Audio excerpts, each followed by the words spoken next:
I'm Ken Bartley and I'm the co-owner of the Artisan Gallery in Belfast. For the last couple of years I've been working with Pete Sherlow from the Institute of Irish Studies on a project called Agreement, the People's Process, which is an exhibition of art which marks 21 years since the signing of the Good Friday Agreement. So it looks at conflict and post-conflict and transformation. In terms of reconciliation, I think it's more about understanding that people in Northern Ireland can understand the different viewpoints of the many different experiences during the Troubles. Because most people, due to the nature of Northern Ireland, they were brought up in one part of society, particularly with our education system, that until you get to secondary education, or tertiary education, I should say, basically there is a Catholic education system and a Protestant education system, and they're both very good education systems, but they do both just give a certain version of history and experience, and until people start mixing elsewhere and hearing other people's versions, it then gets them to challenge their ideas, and it takes time, but I mean, if your friends think something different from you, you're more inclined to think, well, maybe I should think a different way. So it's reconciliation. It isn't just about forgiveness and the bigger issues which are important. It's more about that understanding of what other people went through and why they have different opinions.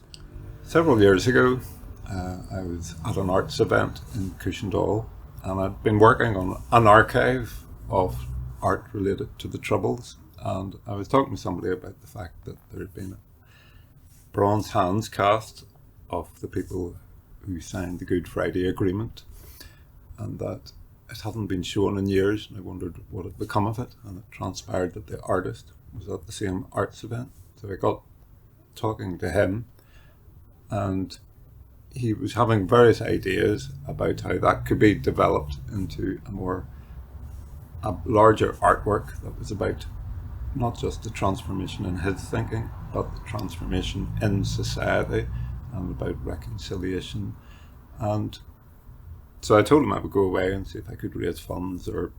find other people who would be interested. And fortunately I ran into Pete Sherlow, and he was looking at also reconciliation through the arts. So we decided to put on a project together, and apart from showing those hands, it also brought in other groups such as the South East Fermanagh Foundation, who works with survivors from the Troubles and victims and people who have been bereaved, and also with Pauline Hadaway, who was developing, creating an art project that had lots of international artworks relating to various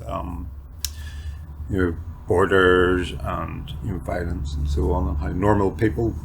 dealt with that. And when the exhibition was put on, we were quite nervous about the audience reaction, but it was amazing that you were getting people from different backgrounds, ex-terrorists, ex-army people, and the majority of people who are not involved in conflict at all, but they experience it through relatives being killed or damages to their houses or their businesses destroyed, but all in this space that they were then talking to one another about their experiences. And a lot of the people then, it was just more the fact that they were given the opportunity to actually speak freely without feeling that they were going to be criticised, or they were grateful to see that other people felt the same way. And out of that exhibition, a lot of friendships and relationships were created that are still ongoing. So it was sort of one of those, we took a risk, we weren't sure what would happen, and it resulted in some very positive outcomes. And I'd like to think as the project progresses that will be an ongoing success from the project, a legacy.